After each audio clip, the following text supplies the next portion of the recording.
Well, I had planned to deliver to you today the most sound and articulate sermon ever delivered on the theological Unitarian notion of humanity's essential goodness. That is, until Friday, when I was standing here in this pulpit in front of a completely full sanctuary of mostly strangers, as I led a memorial for a member of our church. His name was Stephen Hipp. He sat right there between you two ladies every Sunday that he could. Stephen and Brian, his husband, walked into this sanctuary just over 10 years ago. Stephen was a successful Goldman Sachs executive and had been struggling with all kinds of things, not the least of which figuring out what he was most faithful to when he walked into this place. He sat down and he heard a sermon that probably quoted Mary Oliver's poem, because we used it a lot back then, and because Brian told me the message was just right for them today. It was something that the preacher said about you don't have to be good. And I'm guessing the preacher that day must have said something like, you don't have to be good because you already are. Now, I don't know all the things Stephen survived before he walked into our church, but Brian said that they knew right away they were in the right place.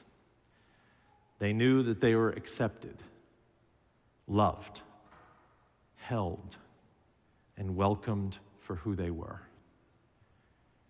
And that message was so different than the message they had heard in church before. Not only did they not hear that they were sinners sitting in this congregation and had the stain of original sin, they heard, you don't have to be good. Now, I get that might be a relief for some of you, but let's be clear, it doesn't mean you just have to be bad all the time everywhere. But it is permission not to be holier than thou. It is permission to be who you are and struggle with whatever it is you are bringing here. And it is permission not to wait on God to heal or save you. And it is permission to engage your spiritual free will and do something about your life and claim something about yourself. And it is all held up by a theology that says, you are good. That deep down, deep in your heart, and deep in the heart of everyone sitting around you, and in fact, everyone that you have ever met, is a spark of divine love that glows in the soul. And that should be a relief, even today, even if you haven't been thinking about that, because it is a radical theological position that our Unitarian ancestors have defended with a fury for hundreds of years. What Stephen heard that day, and every Sunday that he sat right there between you two ladies, was propped up by the commitment that we have held dear for a long time, which is to see humanity's goodness, to resist the temptation that says humanity is essentially evil, to examine the notion that goodness is only reserved for the holy or doled out by God, which is something we struggle with and don't believe. Now, I know that could be a challenging thought for some of you. Not only does it go against thousands of years of Christian theology, but it is difficult to put into practice. It is difficult to watch the news, to drive down the highway, to listen to stories about human failing and evil and say, even so, people are good. It is difficult to see mugshots of former presidents in Georgia prisons and say, he is essentially good. Am I right? But I think we're in a moment when we are not sure about one another. We are in a moment when we are being taught to suspect evil in the hearts of everyone we meet. We are in a moment where more easy labels are being put on human groups than ever before, where Instagram news spots try to prove to us one thing about humanity, and that is that we are evil. I had this conversation more times this summer than I cared for. A friend would say, "Did you see that video about the store clerk who beat down the shoplifter?" And it would inevitably go to the statement, "These people are terrible." And I would ask, are we being trained by the stories we get pounded with to see humanity as failing the test of goodness? Now, I know if it bleeds, it reads, but I think we have hit an all-time low in our vicarious delight in the failings of the human soul. And I blame it not only on the media, but also on us for its indulgence. And still, I am asking myself, is humanity good? Is this a question you've been asking yourself lately? If it isn't, I want you to start asking this, because I'm feeling responsible for 200 years of Unitarian theology up here on this idea that we are essentially good. And I'm getting the feeling that we might need to change course on this long-standing commitment, because people sure are doing horrible things, and we learn about them every day. Political lies, conspiracies spread by the media, agencies that profit from lies, migrants left to drown. You have your own list. It's not hard to commit to the idea that humanity is just rotten. But my problem is William Ellery Channing, the modern shaper of this theological position. William Ellery Channing was a Unitarian preacher in the early 1800s who sometimes couldn't be heard past the fifth row, and so they published his sermons and they spread like modern-day tweets and made him famous. He was a minister who had to hold his congregation in Boston together over slavery, because he believed that no human should be treated with violence and the wretched conditions of slavery, all the while his top donors owned cotton mills which received bales from plantations and sent cloth to England. And he had witnessed the hypocrisy of fire and brimstone preaching and the declaration of human sinfulness with the lack of care given to the idea by his family or the behavior of his church leaders. He had heard the Calvinist commitment that we are originally sinful, rotten to the core, only redeemed by God, and he took an unpopular position, but one grounded in Unitarian theology. For Channing, humans are imperfect creatures who have the tendency to move away from a closeness to God. Life, he said, is a mixture of the necessity and freedom that allows for the progression or the retrogression of a person's state in the world. This religious sensibility exists in each person for Channing, was the ability to comprehend and long for that which is good and beautiful, to long for God, as he said. So he held the belief that sin was real, but also strong in us was our ability to strive endlessly toward a regained intimacy with God. For these early American Unitarians, God had given us the skills to overcome our tendencies to sin and to correct our lives and ultimately to be in touch with that kernel of the soul which is planted by God as a shining ember of goodness in each and every human being. Before Ralph Waldo Emerson ever made a buck on the idea, Channing's publication, Self-Culture, urged us to cultivate our grand natures, he said, to improve ourselves, to overcome our inward struggles, to resist sin and self-indulgence. And ultimately, if we did that, we would see others not as sinners or as evildoers, but as essentially good, like we might think of ourselves and think of the people we love. At the core of this theological position that says, yes, you can sin, yes, you can lie and cheat and murder and hide your precious good heart under 1,000 layers of pain and suffering and hate, but the shining light of God, your glowing, hopeful, compassionate, bright self is in there somewhere.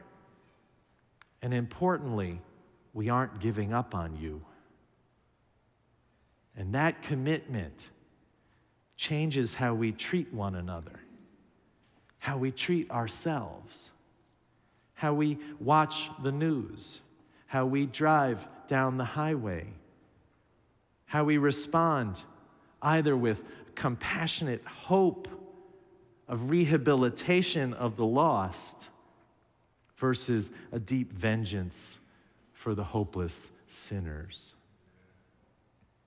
And no, you don't have to be good, like the poet Mary Oliver said. You don't have to be holier than thou to be good. Her answer was, you only have to let the soft animal of your body love what it loves, to which I think she means when we come back to our original selves, the animal self within. We humans don't just find a desirous rage for survival that is red in the tooth. We find a center that is good and cares about the world and wants to cooperate and make things good for all, despite our challenges. Or as the poet today said, told us this in another way, to see each other for the ones who entered into the world so innocently, occasionally reach back, even if only briefly, to recall your beginning self as a visitor to the new planet, unencumbered and dear. Maybe we need a new version of this old theological position. You don't have to be good, it would say. You already are. What you have to do is find it in others and act through it to define who you are, to resist the temptation to use phrases like, those people are idiots, they are just evil, and so on. And that brings me back to Stephen Hipp, who sat there between those two women 10 years ago, unsure about himself and the world, and heard the preacher say, "You are good."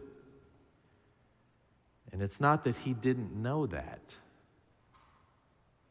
He had been good. He'd been good at investments and business strategy and good at parties and being witty, and more importantly, he had been good at friendship and mentoring. And he'd been good at being generous. And more important, he'd been good at loving people and holding them accountable and living authentically. I imagine it was hard to be a gay man in the business world, a world that would cast him out easily. And more than that, he spent his life, his 55 years of life, learning to see the goodness in people and to act on it. And I'm guessing that is why there were more than 300 people sitting in this sanctuary from all over the country and world honoring him on Friday. In 2018, Stephen was diagnosed with an aggressive cancer and given a year to live. He lived 5 years and 2 months. His friends at the end of his life would call him, and they told me he would spend the phone call reassuring them that they were loved. He spent time working with another member of our church who runs Family Gateway here in Dallas to help homeless families. And instead of just sitting on the board and writing checks, he pulled his 2 children and his husband into the work of loving homeless families back to believing in themselves. And he wasn't perfect. He did struggle.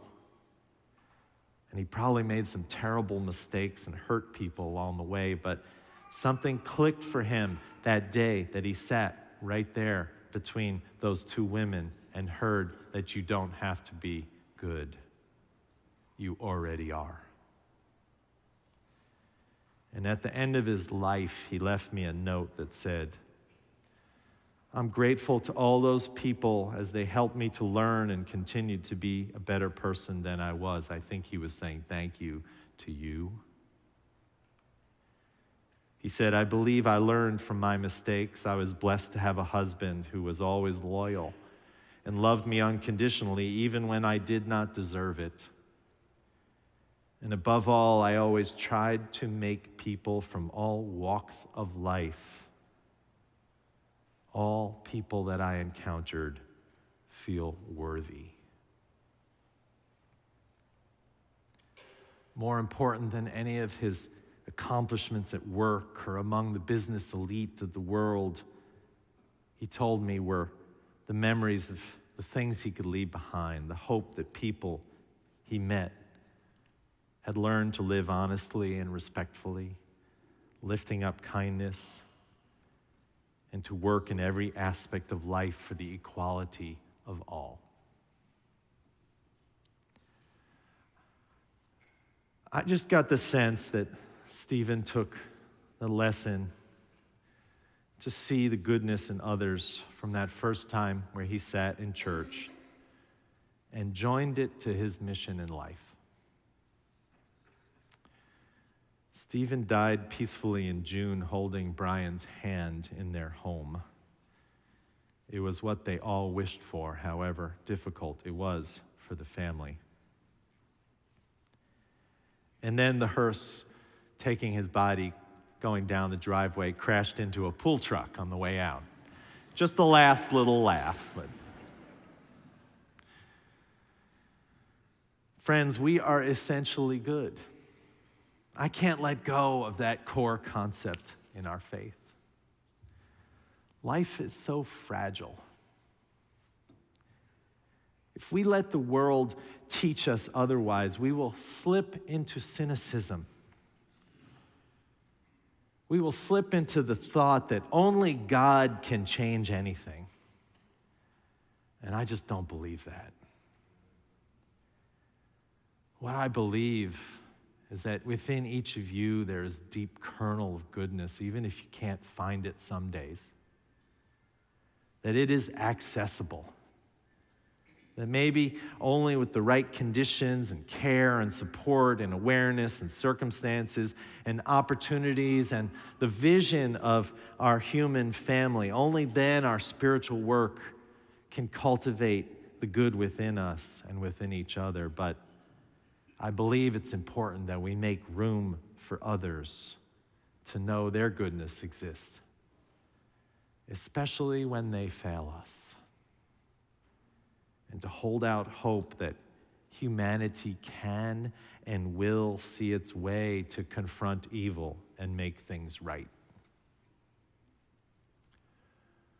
Now, if for some of you your search for a religion that takes a hard stance for the deep, often hidden yet essential goodness of people is on your list, you have found it, friends. As hard as it is to practice and to believe in the essential goodness of all humanity. This is our religion. You don't have to be good. You already are. Let us go out and live this message of hope for the world with our lives. Amen.